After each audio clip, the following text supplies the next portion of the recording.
रायगड सुरक्षा रक्षक मंडळाच्या आमच्या युवांचा नोकर भरतीचा प्रश्न हा फार काळ प्रलंबित राहिलेला आहे। या विषयाची मार्ग काढण्यासाठीची तातडीची बैठक कामगार मंत्री आकाश फुंडकरजी यांच्या दालनामध्ये मी आयोजित केली होती आणि त्यामध्ये सगळ्या अधिकाऱ्यांना जाब विचारण्याचं काम आम्ही केलं।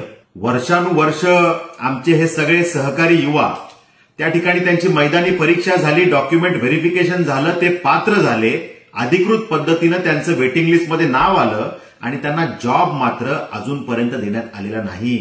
अनेक युवांचा हा प्रॉब्लेम आहे, ही समस्या आहे आणि मग यावर मार्ग कधी निघणार हा जाब त्या बैठकीमध्ये आम्ही विचारला आणि त्या ठिकाणी आम्ही सांगितलं की ह्या बोर्डाकडे, सिक्युरिटी गार्ड बोर्ड रायगडकडे पुरेसं मनुष्यबळ नाहीये, इन्स्पेक्टर नाहीयेत की जे कंपन्यांमध्ये जातील आणि त्या कंपन्यांना सांगतील की आमचे तुम्ही प्रायव्हेट सिक्युरिटी घेऊ नका, आमच्या सुरक्षा रक्षक मंडळाचे तुम्ही गार्ड घ्या। हे सांगणारे अधिकारी, कर्मचारी त्यांच्याकडे नाही, ते कर्मचारी तातडीनं भरले गेले पाहिजेत, ही मागणी आम्ही केली।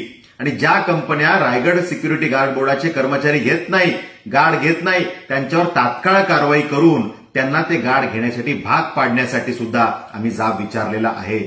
या विषयामध्ये मंत्री महोदयांनी सकारात्मक भूमिका घेतली आणि निर्देश दिले की रायगड जिल्ह्यासाठी एक स्वतंत्र मेगा ड्राईव्ह लावायचा, म्हणजे इतर आजूबाजूचे अधिकारी रायगड जिल्ह्यात पाठवून या जिल्ह्यामध्ये 1 महिना 2 महिन्यासाठी सगळ्या कंपन्यांमध्ये धडक मोहीम करून कुठे प्रायव्हेट सिक्युरिटी चालते, का सिक्युरिटी गार्ड बोर्डाचे गार्ड घेत नाही, हा जाब विचारण्यासाठी आणि कारवाई करण्यासाठी एक मोहीम कामगार मंत्री महोदय सुरू करणार आहेत।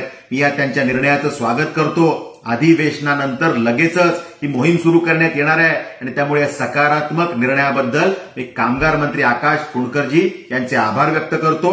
येणाऱ्या कालावधीमध्ये सिक्युरिटी गार्ड बोर्डामध्ये प्रलंबित असलेल्या आमच्या युवांच्या नोकऱ्यांचा प्रश्न लवकरात लवकर मार्गी लागण्यासाठी आम्ही पाठपुरावा करत आहोत। येणाऱ्या कालावधीमध्ये लवकरच यात मार्ग काढण्याचा प्रयत्न करू। धन्यवाद। लेटेस्ट अपडेट्स और ताजा तरीन खबरों के लिए टीवी1 इंडिया लाइव को सब्सक्राइब कीजिए और नोटिफिकेशन पाने के लिए बेल आइकॉन को दबाना मत भूलिए।